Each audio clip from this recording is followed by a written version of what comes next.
The war on drugs was started by President Nixon in 1971 with the intent to rid the country of drugs to turn America into a utopian society. Clearly, this has not happened yet, so let's see what went wrong. Well, the whole idea was flawed from the start. The plan was to reduce drug use by passing laws that would make it illegal to use drugs.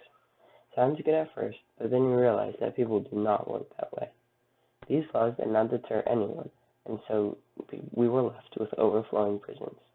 Adding to this are mandatory minimums that further add to the large cohort of people in prison. Since the 90s, the number of people in prison for illegal drug use has gone up from 150,000 to around 300,000. Nearly 53% of all prisoners incarcerated are there for drug use. This number is extremely high, but some could argue that it is worth it if it reduces the amount of drugs on the street, but it does not. Drug prices remain low, and a new surge of rampant drug use has sprung up: opioids. Nearly 50,000 people OD on opioids every year in the U.S.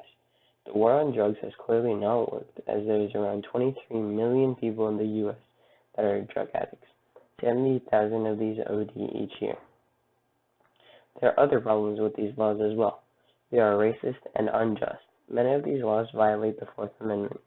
Other studies have shown that even though white and black people use drugs at the same rates proportionally, you are 6 times more likely to be convicted of drug use if you are black. Only around 12% of this country's population is black, but 73% of those convicted for drug use are. And remember, both races use the same amount of drugs proportionally, so ideally there should only be 12% of black people in prison for drug use. So you might ask, where's the solution?